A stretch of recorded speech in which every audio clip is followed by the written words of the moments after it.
E aí pessoal, tudo bem? Que bom! Então, vamos começar a falar hoje de transmissão de imagens. A gente já falou de som, já falou de imagem, de cores, né? Semana passada, no outro vídeo, a gente falou de transmissão de som, hoje é a transmissão de imagens, tudo bem? Beleza! Vai ter algumas coisas parecidas, tanto que vários mecanismos a gente não vai precisar reexplicar, tá? Mas primeiro, vamos lembrar de como acontece a formação de imagem no nosso olho. Que isso vai ser muito importante para a gente conseguir entender o processo de câmeras, filmadores e tal. A princípio, a gente enxerga porque a luz entra no nosso olho. Para isso, os objetos refletem luz. Uma coisa importante da gente observar é um objeto aqui, ele reflete luz em todas as direções. Lembra daquele fenômeno de onda que a gente viu, da difração? Que quando a luz é emitida a partir de um lugar, ela se manda em todas as direções? Então, é exatamente isso. Tem um raio de luz vindo só dessa direção aqui, ele não é refletido só diretamente de volta. Ele é refletido em todas as direções. Por isso que se a luz está aqui, e eu olho esse controle daqui de trás, assim, desse ângulo, por exemplo, eu consigo ver ele, por quê? Porque a luz que bateu aqui no controle, ela não reflete só para lá. Ela reflete para lá, para cá, para mim, para lá também. E reflete em todas as direções. Isso é uma coisa importante para a gente entender. Beleza? Ok. E aí, essa imagem vai lá no fundo do nosso olho, passa pela lente que a gente tem aqui, né, na retina. Retina não, no cristalino. Atravessa o olho e essa imagem chega invertida no fundo do olho. Por que ela vai chegar invertida? Lembra que a imagem se manda em todas as direções? O nosso olho só capta luz por um furinho. A luz que o nosso olho capta dessa parte de cima, finge que esse furinho está aqui. Nesse pontinho aqui no meio da sua tela. Tudo bem? Essa luz, para chegar aqui, de cima, ela teve que percorrer esse caminho sendo refletida até aqui. E a luz de baixo do objeto? Ela percorreu o caminho ao contrário, até chegar aqui em cima do seu olho. Por que é a luz que fez esse caminho? Porque a luz que fez esse caminho não chegou aqui no buraquinho do seu olho. A luz que fez esse caminho, ou esse caminho, ou esse caminho, não chega lá dentro do nosso olho. Só a luz que fez esse caminho até aqui, o meio da bolinha do olho. Beleza? Por causa disso, beleza, acompanha o dedo. Mão direita, raio que veio de cima. Mão esquerda, raio que veio de baixo. Esses dois raios vêm, se encontram na entrada, passam ali pelo seu olho, se encontram no meio do seu olho de alguma maneira, e eles continuam a viagem e chegam na sua retina. Olha só, o raio que estava em cima chega embaixo. O raio que estava embaixo chega em cima. E aí no fundo do nosso olho, o que vai acontecer? Essa imagem que eu vi aqui vai se formar de cabeça para baixo. Mas aí tudo bem, o nosso cérebro refaz essa informação e tudo bem. É assim que acontece. Mas eu não estou falando de transmissão de imagem, por que eu estou falando tanto do nosso olho e tudo mais? Porque a primeira coisa que a gente vai falar, quando a gente fala de formar imagens, é da câmera fotográfica, e para isso a gente tem que entender a câmara escura. Câmara escura foi o primeiro método de captura de imagem que foi feito. E é exatamente dessa maneira. Né? A luz vem, atravessa, se forma inversamente na superfície no final de uma câmera escura que tem um furinho por onde a luz entra. Tá? E beleza. As máquinas fotográficas funcionam exatamente do mesmo jeito. Principalmente as primeiras, né, que tinham que ficar vários minutos com a lente deixando entrar luz para queimar o filme fotográfico que tinha, assim, na época se usava filme fotográfico. Tá? Vocês já devem ter visto isso de algum jeito. Sinceramente não sei como, mas vocês já devem ter visto num filme antigo, por exemplo. E beleza. A luz entra pela máquina, é invertida, queima o filme fotográfico de acordo com cada luz e intensidade da luz e tudo mais. Aquele filme é revelado e faz uma foto. Depois disso vem a câmera digital, que lá no fundo da máquina, em vez de ter um filme, tem o quê? Tem sensores de luz que captam as cores da luz que incidiu ali em cada um daqueles pontinhos do receptor. E aí isso vai formar uma imagem digital. Tá? E beleza. Isso para câmeras, para que tiram fotos. E E filmadoras, né? Hoje em dia é muito comum para a gente achar que câmera fotográfica e filmadora é a mesma coisa. Porque nos dispositivos digitais a gente tem as duas funções. Mas antigamente não tinha isso não. Então o que acontece? A filmadora, ela funcionava de uma maneira parecida com a câmera, tá? Porque na verdade um filme são fotos em sequência. O nosso cérebro ele precisa que tenham pelo menos cerca de 16 imagens por segundo para que o nosso cérebro se engane e ache que aquela sequência de fotos paradas é uma imagem em movimento. Tá? Então as primeiras filmadoras que fizeram os primeiros filmes, gravavam os primeiros vídeos de demonstração, faziam essa taxa. Na verdade era um pouco menos, tá? Eles faziam 12, 13 fotos por segundo ali. E aí nosso olho ia vendo, nosso cérebro interpretava isso como um objeto em movimento, mas ainda gerava uma certa estranheza para quem assistia. Conforme foram tendo mais quadros por segundo, ou mais fotos por segundo, isso foi ficando mais natural para a gente. Bem, hoje em dia, a gente chama isso de FPS, né? A galera que joga videogame consegue ver a diferença. Hoje em dia a gente acha que 30 FPS, ou 30 fotos por segundo, a gente acha que está uma imagem engasgada. O pessoal hoje em dia quer jogar 60 FPS. Então assim, é uma grande evolução, né, gente? É uma coisa absurda. E beleza, ok. Mas e hoje em dia, como é que isso acontece? As filmadoras continuam tirando fotos em sequência, só que tiram cada vez mais fotos, e isso dá vídeos com melhor fluidez de movimento e mais naturalidade, tá? Mas o que vai acontecer então agora? Para transmitir essa imagem, ela vai ser transmitida mais ou menos como uma onda de rádio, só que em vez de dar a informação do som, ela vai dar ao mesmo tempo a informação do som e da imagem. Tá, mas como que vai passar uma imagem? Então, as imagens são compostas por pixels. Vocês sabem o que é isso, mas não custa eu explicar aqui no vídeo. Pixel vai ser um quadradinho, tá? Que vai com um dos quadradinhos que vai compor ali o monitor. Cada pixel vai ter um pedacinho da imagem. Quanto mais pixels a gente vê, melhor a qualidade da imagem, tá? E quanto mais pixels a gente consegue ampliar a imagem sem que ela fique quadradona, a gente diz que melhor é a resolução dessa imagem, tá? A gente pode ter imagens boas com resolução ruim, né? Que é quando você aumenta, você estraga a imagem toda. Mas você pode ter imagens com resolução boa, que você consegue dar zoom, zoom, zoom, para aí depois ela começar a distorcer, tá bem? A princípio, o pixel ele vai ter 3 informações. Essa informação vai ser relacionada à cor da imagem. E para isso vai seguir aquele sistema RGB que a gente viu na outra aula lá sobre luz, né? Ou seja, cada pixel vai receber informação se ele tem que botar a luz verde, a luz vermelha ou a luz azul. Alguns têm a habilidade de misturar um pouco delas, outros não. Tá? Depende do equipamento que você está utilizando. Tá? Então, ok. Beleza. Então, vamos continuar um pouquinho. Hoje em dia, na verdade, os equipamentos que a gente tem, eles são até Full HD, né? O que quer dizer ele ser Full HD? Quer dizer que essa televisão, esse equipamento, né, o monitor, vai ter 1092 pixels por 1080 pixels. Isso é a resolução, a quantidade de pixels que vai ter ali, que vai dar essa qualidade de imagem. Tudo bem? E na televisão?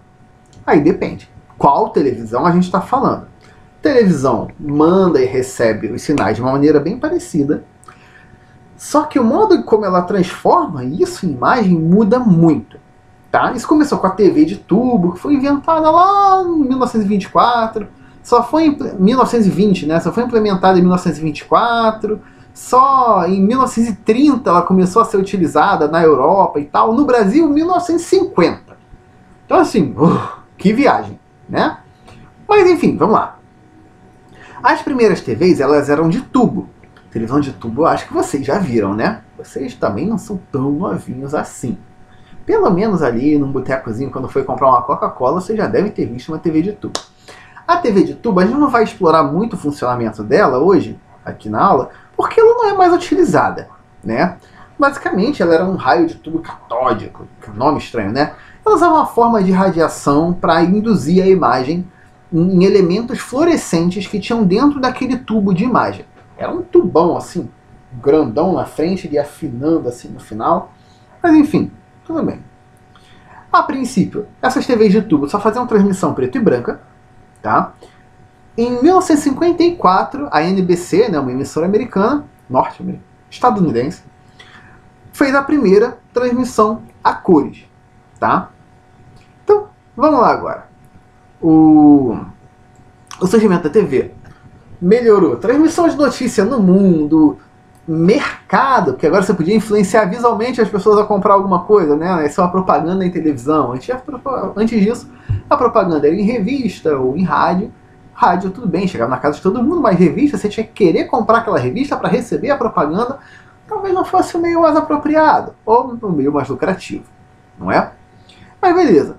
Aí a televisão mudou, mas continuou sendo um meio de influenciar massas ou informar. Aí depende, né? A gente tem que ter o juízo do que a gente está assistindo, isso aqui vale me influenciar, enfim. Papos para outras conversas, né? Vamos lá. Os modelos atuais de televisão, a gente tem as televisões de tela plana, né? A gente basicamente tem plasma, LCD e LED. Plasma meio que, sinceramente, plasma já morreu, mas o pessoal se recusa a enterrar. Como que funciona um monitor de plasma? Basicamente, cada pixel do monitor de plasma, ele tem a capacidade de ter 3 cores. Ele vai pegar a informação que ele recebe do sinal, parecido com aquela informação, né, do rádio.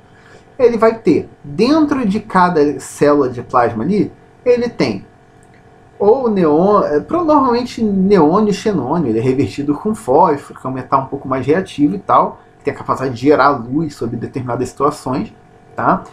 E cada um desses pixels tem a cor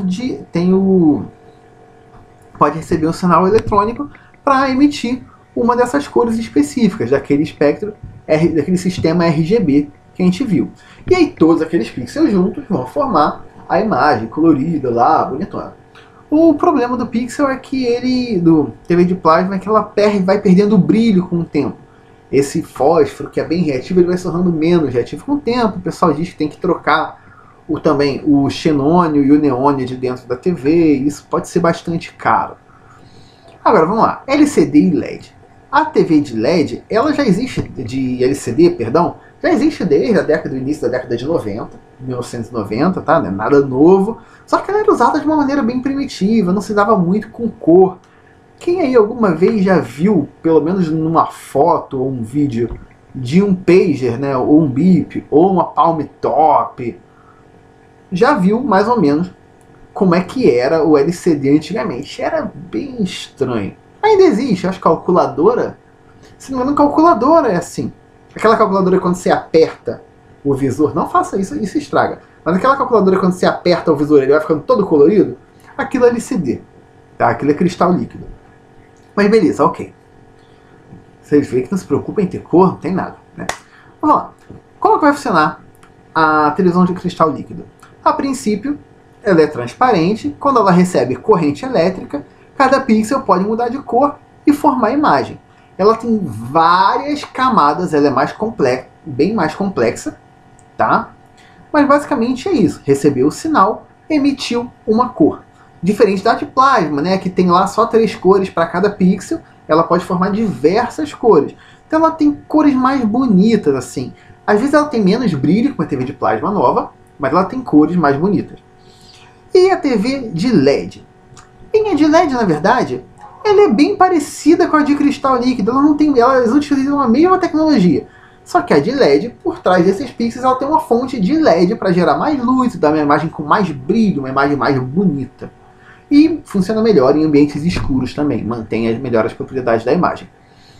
Ah, mas aí a gente só usa a imagem com TV e com câmeras, filmadoras? Não, na verdade a gente consegue manipular a imagem bem antes disso, com os primeiros telescópios, lá na época de Galileu.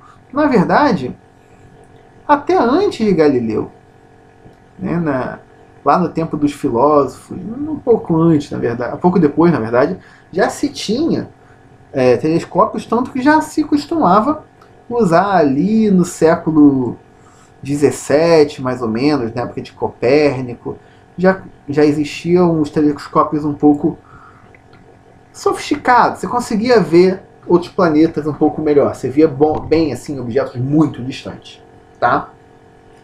Como que telescópios e lunetas funcionam? Basicamente, eles utilizam lentes.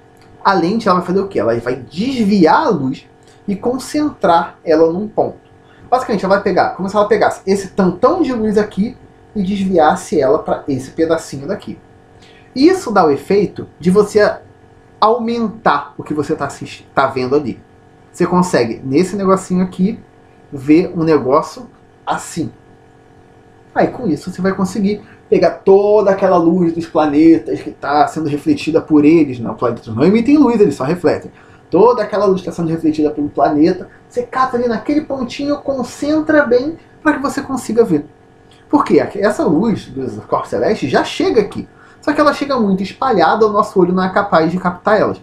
Quando o telescópio ou a luneta concentra essa luz, a gente consegue percebê-la melhor. Beleza? Show! E a gente vai ter dois tipos de telescópio. O telescópio refrator, que funciona só com a lente mesmo. E a gente tem, que foi exatamente essa explicação que eu dei, e a gente tem o telescópio refletor. O refletor, ele consegue ver bem mais longe com uma nitidez melhor. Tá? Por quê? O primeiro tipo que a gente falou, o refrator, ele usava uma lente convexa, tá? Que é tipo a parte de baixo da colher, ou a parte de fora de uma esfera. Tá? Essa lente só podia ter um determinado nível de envergadura para não deformar demais a imagem. Os telescópios newtonianos ou telescópio de reflexão, ele pode ter ele usa um espelho com uma lente côncava, que é a parte de dentro da esfera, né, a parte de dentro da colher ou da concha, que ele deforma muito a imagem, ele concentra ela rapidamente num ponto muito pequeno. Só que esse ponto muito pequeno é refletido para o seu olho por um espelho. E aí você consegue ter um aumento melhor por causa disso. Não exatamente por causa do espelho, mas por causa da curvatura da lente. Tá? Isso ajuda demais a melhorar a qualidade da imagem. E aí, beleza. E como essa imagem é transmitida? A imagem da TV, de rádio que a gente viu. Lembra tudo que a gente viu no rádio lá atrás? Capta, transforma em informação, manda por uma antena. Ok, isso é igual. Qual a diferença que vai ter de um para o outro? As ondas de rádio, elas são rebatidas pela ionosfera. Então você consegue ter uma antena mandando por um pedaço gigante do mundo inteiro. Um pedaço gigante do mundo, né? Agora, os raios de TV, eles passam direto pela ionosfera. E aí, qual o problema disso? Ele não vai ser rebatido. Para isso, para conseguir fazer uma boa transmissão de TV, a gente precisava ter estações repetidoras. Pegava o sinal, processava, retransmitia. E aí esse sinal ia meio que quicando de uma estação para outra até chegar nas residências e tal. Qual era o problema disso? O sinal perdia força. Se você morava muito longe de uma antena repetidora, você não teria uma transmissão de qualidade. E existem dois modos de burlar isso. O primeiro é, em vez de você passar o sinal pela Terra, você passa pelo espaço. Aproveita que o sinal vai direto pela ionosfera, manda para um satélite, o satélite manda de volta. Isso vai fazer perder menos sinal. Pô, mas parece que é mais distância. Por quê? Porque nesse caso de onda de TV, o meio físico atrapalha um pouco a transmissão dessa onda eletromagnética. Tá? Pelo espaço, como tem um pedaço ali que é vácuo, ou um pedaço pelo menos que tem bem menos matéria, essa onda indo por cima e sendo refletida pelo satélite, sofreria menos perda. O outro jeito é fazer isso por fibra ótica. Fibra ótica é um cabo, tá? Que ele tem, caraca, uns fios. A parte que transmite dele, na verdade, é um fio tão fino como um fio de cabelo. Que por dentro é oco. E reflete luz. Então, assim, é muita coisa.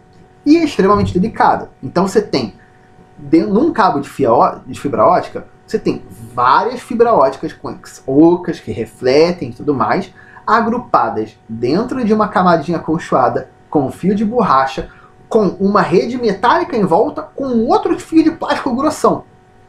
Para quê? Tudo isso para não quebrar aquele negócio super delicado que está ali no meio. Mas por que a fibra ótica é tão boa? Então, a fibra ótica, ela vai gerar um ambiente de resistência mínima para aquele sinal. Aquele sinal vai ser transmitido na forma de luz, tá bom? E aí o que vai acontecer? Existe, a gente não precisa ficar tão técnico assim, né? Mas existe uma coisa chamada de índice de refração.